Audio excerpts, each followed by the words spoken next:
নবীজি আরও সামনে এগিয়ে গেলেন, তাকে দেখানো হলো এবার এক শ্রেণীর ব্যক্তি, হাতগুলো নখগুলো তামার মতো লম্বা, তামার নখ, লম্বা লম্বা নখ, দেখেছেন?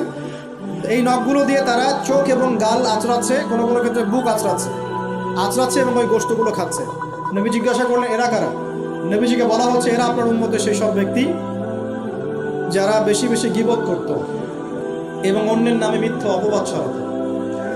আর সতর্ক করে দেই, এই পাপটা কিন্তু এখন ছেলে মেয়ে সব সমাজে বেশি হয়, কি আলেম জালেম সব সমাজে বেশি হয়। কোনো কোনো ক্ষেত্রে ওয়াজ মাহফিলের প্যান্ডেলগুলোর মধ্যে বসে বসে মানুষের গীবত করা হচ্ছে।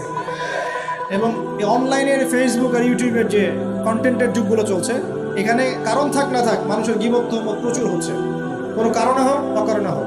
সতর্ক হয়ে যাবেন, আপনার দ্বারা আমার দ্বারা যদি কারো গীবত হয়, তামার নখ দিয়ে গাল আশ্রাতে হবে, কেমন আল্লাহ বাঁচা কেন, হেফাজত করবে।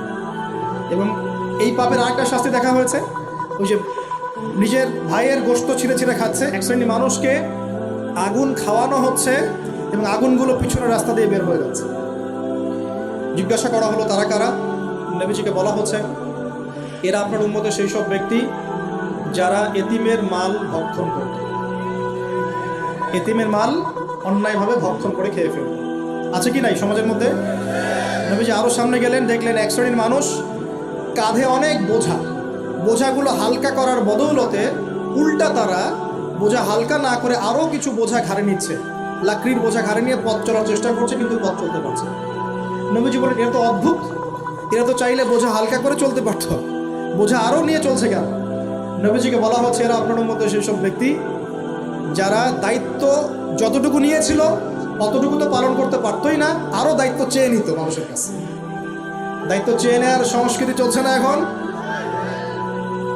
যোগ্যতা থাক আর না থাক, মানুষ দায়িত্ব চাচ্ছে না। দায়িত্ব না দিলে লাভ করে, যোগ্যতা থাক না থাক মানুষকে দায়িত্ব চেয়ে নিচ্ছে কিনা? দায়িত্ব নেওয়াটা বড় কথা নয়, পালন করাটা বড় কথা। না করতে পারলে এই শাস্তি ভোগ করতে হবে। আল্লাহ পাক আমাদের সবাইকে হেফাজত করুন, আমিন। এবার সামনে গেলেন, দেখলেন এবার তো মুশকিল। সামনে গিয়ে দেখলেন এক শ্রেণীর মানুষ, কয়েকটা মানুষ না, এক শ্রেণীর মানুষ যাদের জিহ্বাগুলোকে, ঠোঁট আর জিহ্বাগুলোকে আগুনের কেচি দিয়ে কেটে ফেলা হচ্ছে। নবীজি বললেন এরা কারা? রাসূল সাল্লাল্লাহু আলাইহি ওয়াসাল্লামকে বলা হচ্ছে এরা আপনার উম্মতের সেই সব ব্যক্তি যারা ছিল ওয়াইজ বক্তা, আলেম ওয়াইজ বক্তা, যারা মানুষের সামনে দ্বীনের কথা বলতো কিন্তু নিজেরাই সেই দ্বীনের প্রতি আমল করত। আল্লাহ রাব্বুল আলামিন আমাকে এবং আপনাদের সবাইকে এই মর্মান্তিক শাস্তি থেকে বাঁচান। যা বলবো তার উপর আমল করার তৌফিক দান করুন, যা জানবো তার উপর আমল করার তৌফিক দান করুন। যা বলি আমল করি না সেটা প্রয়োজনে বলার দরকার নেই, এটা আমল করি না সেটা প্রয়োজনে বলার দরকার নাই। আল্লাহ পাক আমাদেরকে রাসূলের সুন্নাহ মাফিক দাওয়াতি কাজ করার তৌফিক দান এবং এই শ্রেণীর বক্তার অন্তর্ভুক্ত হওয়া থেকে আল্লাহ পাক আমাদেরকে বাঁচান।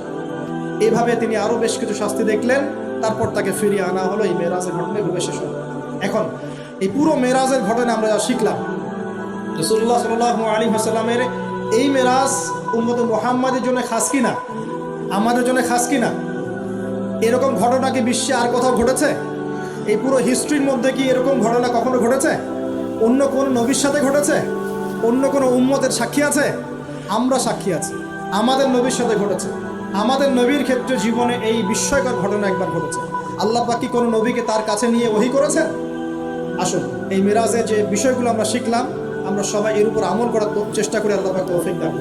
প্রথম কথা, 5 ওয়াক্ত নামাজ হাদিয়া এসেছে, ছাড়বো কি ইনশাআল্লাহ? আল্লাহ পাক সবাইকে 5 ওয়াক্ত নামাজ পড়ার তৌফিক এনায়েত করুন বলি।